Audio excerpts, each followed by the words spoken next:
उन्होंने आसन लगा लिया है। वो ये भी नहीं चाहते थे कि एकदम राम जाए वहां। राम की पहुंचने की उसकी आहट लगे, उसकी भनक पहुंचे कान में राजा को,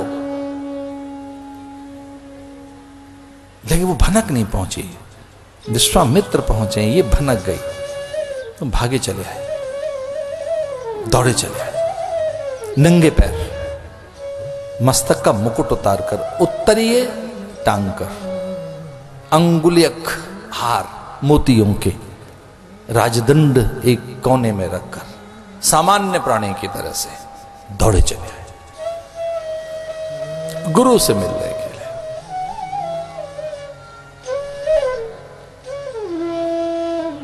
और फिर वहां देखा तो विस्मय, एक कुतूहल, अवाक से रह गए, जनक ठगे से रह गए। तो समझ नहीं पा रहे थे कि जिस ब्रह्म की मैंने अनुभूति की है, जिस ईश्वर को मैंने जाना है, जो परमात्मा मेरे अनुभव में आया, वो परमात्मा है कि जो सामने खड़ा है ये परमात्मा है। गौर वदन, वो नीलांबुज श्यामल कोमलांगम, वो अजान बाहु,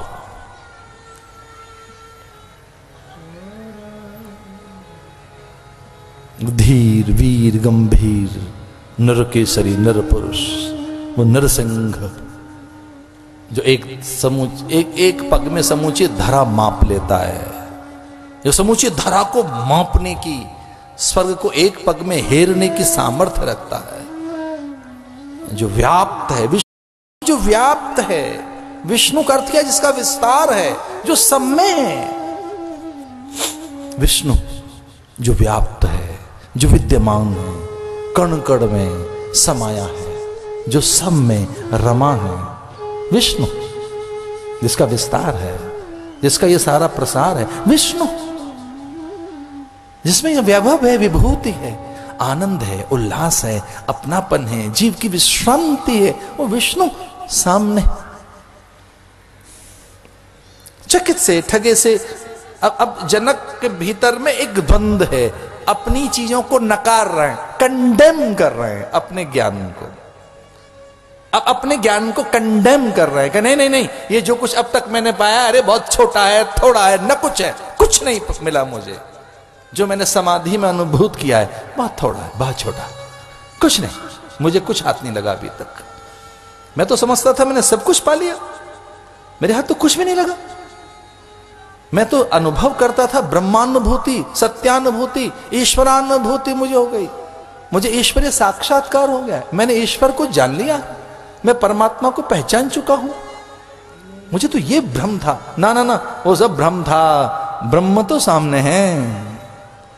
जो मेरा अनुभव था वो तो भ्रम था मेरा, ब्रह्म तो सामने है।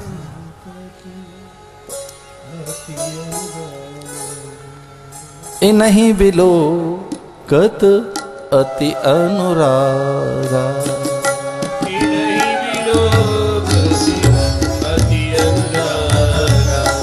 इन्हीं विलोकत अति अनुरागा,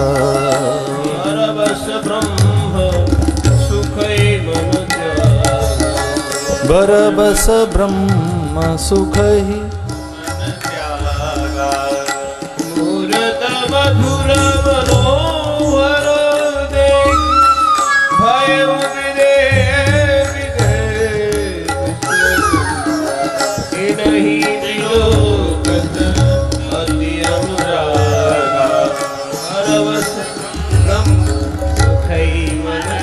एक आपने कभी समाधि लगाई हो तो वो उस स्टेट का कोई व्यक्ति बैठा हो तो उसे मेरी बात समझ में आएगी। भाई जिसने समाधि लगाई है, जिसे कोई अनुभूति हुई है, वो ध्यान की किसी अवस्था में पहुंचा है, तो वो जरा व्यक्ति मेरी बात समझने की कोशिश करे। बरबस ब्रह्म सुखई मन त्यागा, बरबस धकेल दिया उसे, हटा धकेल रहे हैं, भीतर की अनुभूतियों को भगा रहे हैं अपने पास से। नहीं नहीं ये ठीक नहीं है। बरबस ब्रह्म सुखई मन त्यागा, इन्हीं विलोकत अति अनुरागा। और जब भगवान को देखा तो और विदेह हो गए, देह अध्यास टूट गया, सारी खटर पटर देह करती है, जितनी उपाधियां हैं हमारे आसपास, उनमें सबसे बड़ी उपाधि देह एक उपाधि है, यही बड़ी व्याधि है। और भैया सच मानिए यही समाधि का कारण भी बनते हैं, ये देह। ऐसा नहीं है कि ये इतनी बेकार है, देह देवालय भी है। इदम भस्मांतम शरीरम, ये सच है कि भस्म होने वाला ये शरीर है, या कि ये व्याधि मंदिरम, या कि ये व्याधियों का मंदिर है, पर इदम देवालयम, ये देवालय भी है। तो विदेह होकर आत्मसात करने लगे कि सामने कौन है ये ईश्वर का ईश्वर है क्या? ये स्वयं परमात्मा है। भगवान नारायण को देखकर और वह आनंदित हो गए, समाधि में चले गए। इन्हीं विलोकत अति अनुरागा, बरबस ब्रह्म सुख ही मन त्यागा। सहज विराग रूप मन मोरा, थकित होय जिम चंद्र चकोरा। गुरु से कहते हैं कि हे भगवान, कोई चीज मुझे आकर्षित नहीं कर सकती, हठात मेरे चित्त को कोई चीज छीन नहीं सकती, लेकिन ये कौन है कि मैं लगातार इसे देखता रहूं, बस देखता रहूं, बस में देखता रहूं, ये कौन है? उन्होंने कहा ये राम है। रघुकुलमणि दशरथ के जाए, मम लागे सपथ। मेरे लिए ये दशरथ ने भेज दिए, मेरे कार्य की सिद्धि के लिए यहां गए। आनंद में, उल्लास में, प्रेम में दशरथ खो गए, जनक खो गए। कुछ एक पल के बाद अब कुछ और अनुभव हुआ उनको जो ठीक नहीं था। अभी आनंद में, उल्लास में, प्रसन्नता में, राम के रूप में डूबी जनक की चेतना, उल्लसित चेतना, अब चेहरे पर थकान सी है, अब मुख म्लान है, अब एक अजीब सी घबराहट है, आंखों में थोड़ा सा भय है, अब कुछ विस्मय सा है, आशंका है, अब ओठों पर कंपन है और पूरे शरीर में एक अजीब सी बेचैनी है। जनक अब बेचैन है, कुछ थोड़ी शंका सी है, थोड़ी घबराहट है, थोड़ा भय है, किए पर पछतावा सा है कुछ। ये क्या है? वो अपने से कहते हैं कि अगर मैंने ये शपथ न ली होती, ये सौगंध मैंने न खाई होती कि जो धनुष उठाएगा उसी को सीता जयमाला डालेगी, कदाचित ये मैंने सौगंध न खाई होती तो मैं महलों में दौड़ा जाता और सीता से कहता सीता राम के हाथ पर अपना हाथ रख दे, और राम से कहता सीता का हाथ थाम ले। कितना अच्छा होता कि मैंने शपथ न खाई होती। लेकिन अब मैं शपथ खा चुका हूं। मन ही मन एक घबराहट सी है, अजीब सी बेचैनी है। चर्चा अब बस वो कुछ और करना नहीं चाहते। जनक के मुंह से एक नाम निकलता है, राम। उनके रूप सौंदर्य माधुर्य की, उनके बल वीर्य पराक्रम की, उनके पौरुष धैर्य और संयम की, उनके पूरे कुल वंश परंपरा की चर्चा। अब दशरथ की बड़ी बड़ी बातें करते हैं जनक। हल्ला मचा दिया जनक ने नगर में जाकर। वो आ गया है जिसने ताड़िका का तारण किया, अहिल्या का उद्धार किया। वो दशरथ पुत्र राम, वो रघुनंदन राम, जन जन नायक राम। अरे देखो तो सही, वो अजानुबाहु, वो सुंदर से राजीव नेत्र, उनकी कमर पर बंधा टंगा हुआ तरकस, उसके तीर, उनके हाथ में कोदंड, उनकी गंभीर धीर मुद्रा, अद्भुत नरकेसरी। अब तो पूरे नगर में हल्ला मच गया, क्योंकि जनक ऐसा कह रहे हैं और पूरा नगर एक ही चर्चा कर रहा है, और पूरे नगर में राम की चर्चा।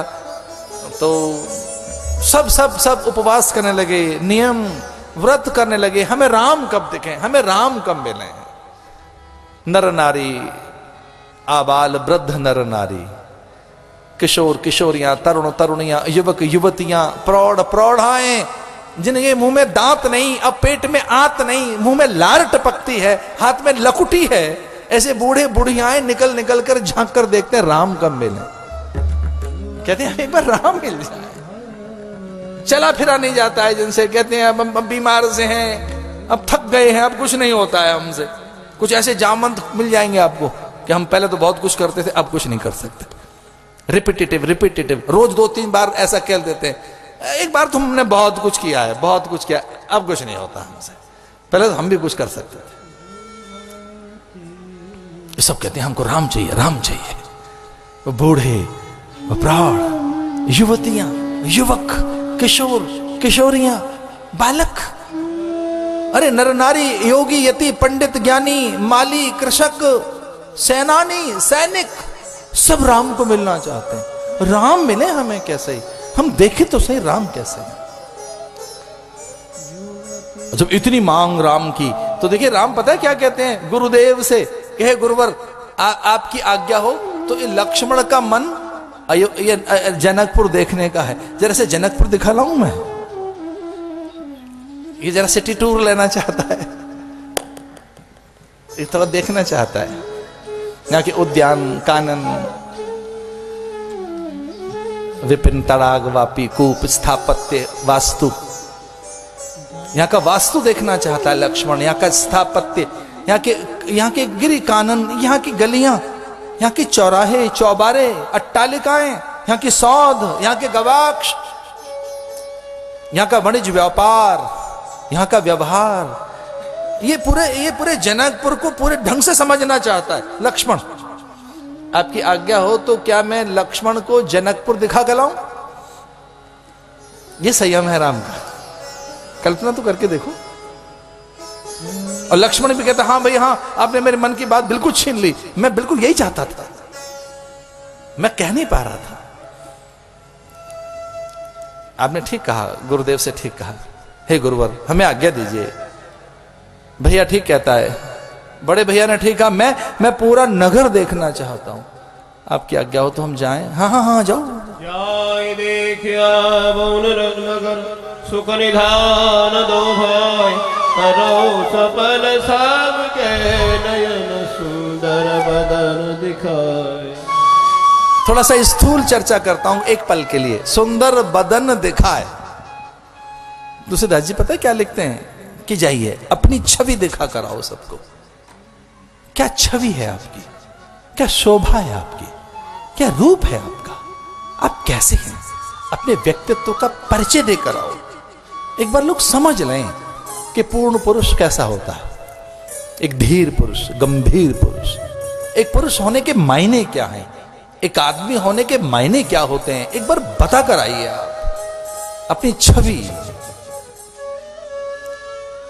मुझे एक बहुत ही विनम्रता के साथ बात कहनी है कि अगर किसी को अपनी छवि सुधारनी हो तो राम की उपासना करे, उसकी अच्छी छवि बन जाएगी, सुंदर छवि।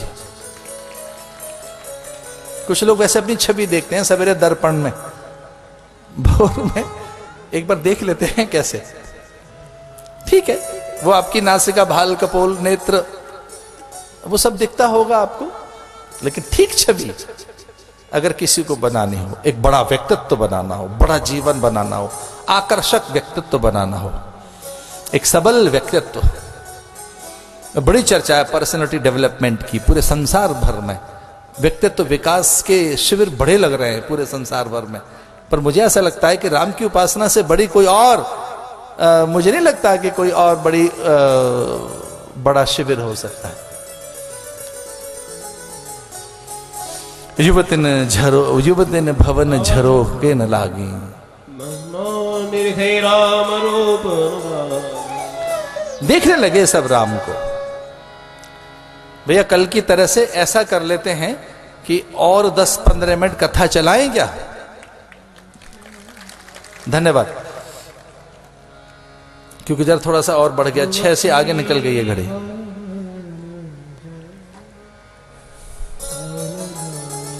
युवती भवन झरोखन लागी, ये संयम है। युवतियां एकदम बाहर नहीं आना चाहती, बड़ा संयम। किशोरियां बाहर निकल आई, प्रौढ़ाएं बाहर निकल आई, लेकिन युवतियों में संकोच है। और अब चर्चा है रंग भवन में, सीता की सखियों में। वो अकारण थाल सजाने लगे। अब वो कहती हैं कि चलो गौरी पूजन करने चलते हैं। एक सखी कहती है समय तो नहीं है, ये असमय। तो सीता कहती है कि पूजा का भी कोई समय होता है। जब मन आए तब उपासना करो, आराधना करो। सखी ये तो सच है कि अब ये समय नहीं उपासना का, लेकिन हाँ दर्शन का समय हो सकता है। मूर्ति निहार कर आएंगे, गौरा का पूजन, थोड़ी मेहंदी, सिंदूर, द्रव्य, तांबूल, नैवेद्य, दक्षिणा, आभूषण, कुछ सुंदर सी साड़ी चढ़ाकर मां को आऊंगी। उन्हें मनाने चलते हैं, गौरी को मनाने के लिए। जय तुम देवी चामुंडे, जय भूतारिति हरणे, जय सर्वगते देवी कालरात्रि नमोस्तुते। उसे मनाने चलते हैं जो रूप की देवी है। रूपम देही जयम देही यशो देही दुशो जही। उसे मनाने चलते हैं जो अंबा है, परांबा है। करांगुले नखोत्पन्ना नारायण दशाकृति। उस ललिता को मनाने चलते हैं, उस गौरी को मनाने चलते हैं, शिवानी को जो अपनी उंगलियों की पोर से करांगुल ने नखोत्पन्ना नारायण दशाकृति कि जो 10 अवतार पैदा कर देती। एक बार की जॉब है वो, एक बार में यूं बस यूं ही वो जब मौज में आ जाए तो एक बार में ऐसे न जाने कितने अवतार उनसे पैदा हो जाते हैं। उस अंबा को मनाने चलते हैं, दुर्गा का पूजन करने चलते हैं, गौरी पूजन करने चलते हैं, षोडशी का पूजन करने चलते हैं। इसे थाल में सुंदर वस्त्र, आभूषण, मोदक, रसाल, पान, मेहंदी, सिंदूर, बहुत कुछ थाल में। और वो जो थाल है अब वो इतना भारी हो गया है कि क्या क्या क्या क्या चढ़ा दें और क्या क्या देंगे। गौरी को मैं क्या चढ़ाऊं? फल, फूल, वस्त्र, आभूषण, पकवान, व्यंजन, मिष्ठान, ये सुंदर परिधान, इतना सब। इसलिए हमारे यहां बताया कि पूजा करो तो ऐश्वर्य के साथ, रोज दिवाली के ढंग से पूजा करिए। सब चीजें उसकी हैं, अपना कुछ नहीं। हर चीज उसे सौंप दो, फिर प्रसाद बनकर आपके पास आ जाएगी। उसकी वासना मिलेगी भगवान को। तो देवता तो केवल भावना का भूखा है, अशरीरी हैं, उनका शरीर तो है नहीं। जिन देवताओं की हम यजन, उपासना, अर्चना, वंदना कर रहे हैं, उनके पास देह कहां है? भावना पहुंचती है, गंध पहुंचती है। और ये मैंने अनुभव किया जगन्नाथ में कि जब तक अटका वहां तक नहीं पहुंचता तब तक वो अन्न है, और जैसे भोग लगा तो प्रसाद हो जाता है। वो जगन्नाथ धाम में अटका, एक नहीं पता नहीं कितने मटके जब खुलते हैं तो कैसी गंध बिखर जाती है, तुलसी दल डलते ही फिर प्रसाद हो गया। इसलिए प्रतिमाओं को परमात्मा बनाने की कला भारत के लोगों को आती है, और पदार्थ को प्रसाद बनाने की भी कला भारत को आती है।